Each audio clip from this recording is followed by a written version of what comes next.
Hello, my name is Salvador Razo Hernandez, and I want to share with you some simple paragraphs of my book titled The Pyramid of Technology, Life or Death, Enlightenment or Perdition.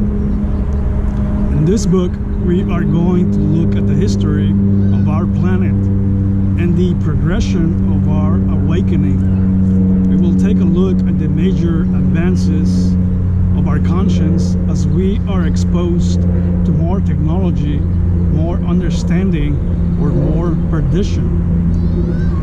Technology then presents us with associated advantages and disadvantages, with a greater potential of limiting or freeing our lives.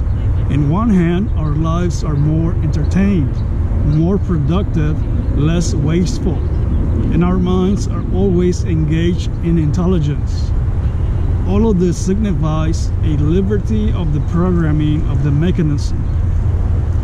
In the other hand, technology also presents us with the opposite: more oppression, more slothfulness, more parasitism, more convenience, more conformity, the perdition of mindlessness, and the pitfalls of absolute control, offering a life more sedentary and complacent.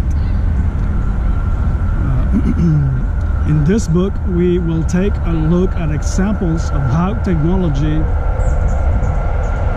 is used to liberate, and the opposite, how it is used to enslave. So with technology, we have a choice. We can either become even bigger slaves, even bigger beasts, or we can liberate ourselves from the pyramid of technology. We will also take a look at the questions that an intelligent society must ask, the questions that you must ask yourself. Forget about society. In order to control, to continue to live with order by addressing that disorder associated with technology. The pyramid of technology, liberty or death, enlightenment or perdition. A sick society with an ever-increasing technology is dangerous. A sick society that is known for its oppression, hate, destruction, enslavement, and perpetuation of antiquated and inadequate system is bound to clash with creation's intent. An intelligent society with an ever-advancing technology is also dangerous. Our society will reach a plateau, an understanding, an awakened state, and that illumination is a liability to the established disorder. We have seen, I've explained this in my book, the mechanism of creation, in which the established disorder, the enslavement,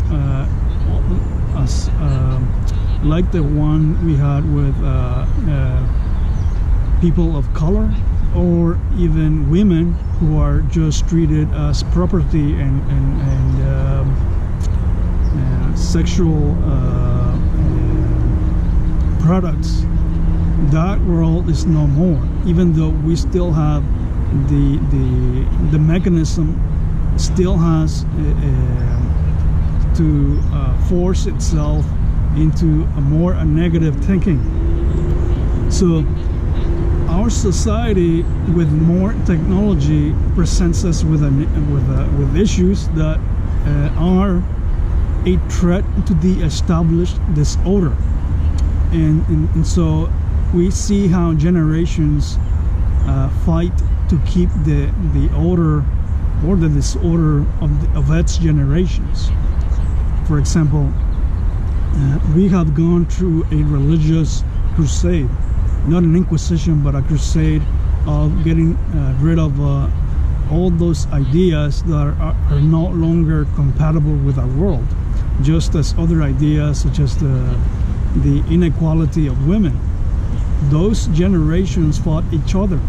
They are still fighting each other, just as the generations will of the monarchy or the established senseless systems such as the currency or the cartels and mafias that are still here, they are going to be a liability to the established disorder.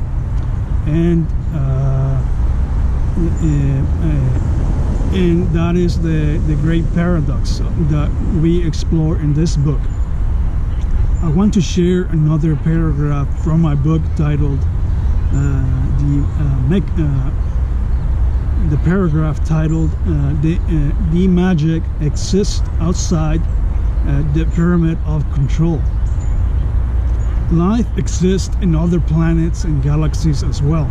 There are beings that can traverse the cosmos in ways that our nature, our human limits cannot comprehend. In this book, we are not going to focus on the question of whether such forces are at work on this planet. The answer is obvious. Suffice it to say that just because we are not designed to see it, it does not necessarily mean that it does not exist. In other words, humans as intelligent networks are free from fully interacting with these lesser beings by design. We cannot communicate with animals. Some of us cannot communicate with demons, parasites, or beasts, or beings of other mechanisms in other worlds. We do not have the senses because it is completely unnecessary. We do not have the eyes, ears, or senses associated with those realities because this is completely unnecessary. Humans in their design have graduated from a lesser ignorance, or have earned a body that is more receptive to understanding creation better. Humans do not have the eyes of ignorance, or the ears of chaos, or the brains of incomprehension. Humans who transgress in their actions will manifest into lesser beings and into lower bodies. This is the work of the mechanism. They will become aware or gain the necessary senses, or lose, in the case of humanism, into bestialism, awareness of a world that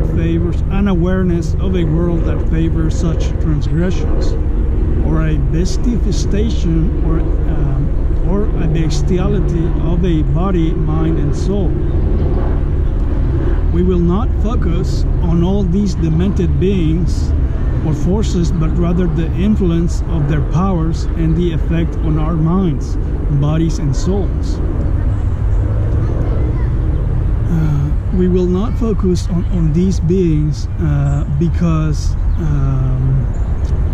this book focuses more on what you can do to keep yourself from falling into the labyrinth of the pyramid of technology.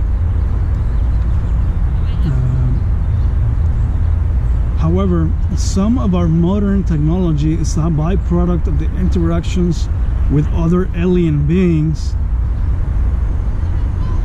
animals, beasts, parasites, and demons.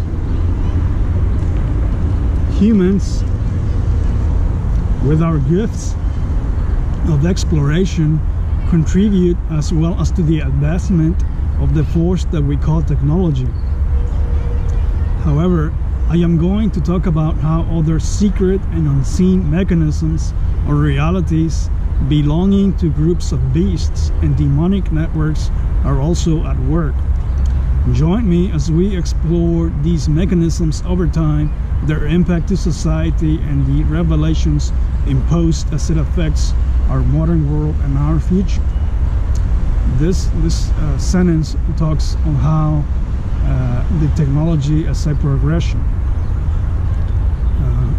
Our world is magical and full of science fiction. look around. We live in a world full of science fiction. Your TV, your computer, the car you drive, a refrigerator, an airplane, they all have brains of their own, a CPU, a medium of control, connected together into an artificial intelligence network. The mechanism is an artificial network as well. Even our cells are also connected to creation and other networks. In order to understand our world, we need to open our minds to the possibilities of thinking outside the box. In order to understand these subjects or the implications that we must face, we have to think by using a type of science fiction, thinking outside the box, or in this case, thinking outside the prison of the pyramid of technology, or the prison of our own limits, which is the senses of the humanism, to understand demonism and all these other things, without setting aside the limits imposed by the mechanism, even the mechanism of creation. We will not be able to see the prison of ignorance. Without this understanding, we will be unable to graduate or break free from our own misery, because the mechanism is perpetual misery. So most of us understand how rock becomes metal, how sand becomes glass, or at least we can learn to do so. In that way, beasts, parasites, demons, and animals can become free of their bestiality. It is